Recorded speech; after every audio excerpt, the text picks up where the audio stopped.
রাত গভীর অন্ধকার।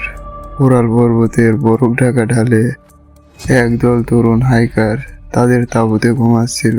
হঠাৎ কিছু একটা ঘটল। তাঁবু ভেতর থেকে কেটে ফেলা হলো। সবাই পালাতে শুরু করলো, জুতা ছাড়া, প্রায় নগ্ন অবস্থায়।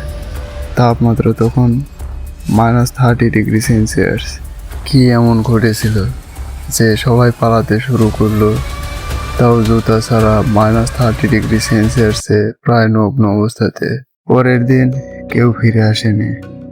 এটা শুধু একটি দুর্ঘটনা নয়, এটা ইতিহাসের অন্যতম রহস্যময় মৃত্যু, যার নাম দেওয়া হয়েছে ডায়াথলগ পাস ইনসিডেন্ট। চলুন জেনে আসি কি এই ডায়াথলগ পাস ইনসিডেন্ট।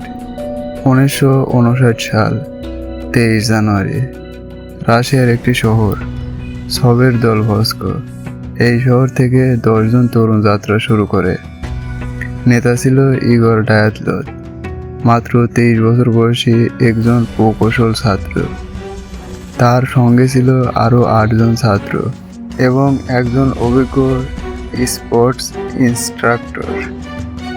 সবাই ছিল অভিজ্ঞ, সবাই জানতো পর্বতের নিয়ম, সবাই জানতো বরফের বিপদ, কিন্তু তারা জানতো না সেই রাত তাদের জীবনের শেষ রাত হতে চলেছে।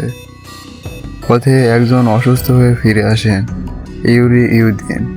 তিনিই একমাত্র বেঁচে গিয়েছিলেন। বাকি 9 জন এগিয়ে চললেন। রাত তখন গভীর। হঠাৎ কিছু একটা ঘটে। তাঁবুর কাপড় ভিতর থেকে ছুরি দিয়ে কেটে ফেলা হয়। 9 জন মানুষ জুতো ছাড়া, গরম কাপড় ছাড়া বেরিয়ে পড়ে। কেউ কেউ শুধু মোজা পায়ে, কেউ বা উলঙ্গ প্রায়। তারা দৌড়ায় বরফের উপর দিয়ে 1 কিলোমিটার দূরে জঙ্গলের দিকে। তারা পালানোর অনেক চেষ্টা করে, কিন্তু সেই রাতের পর আর কেউ ফিরে আসেনি।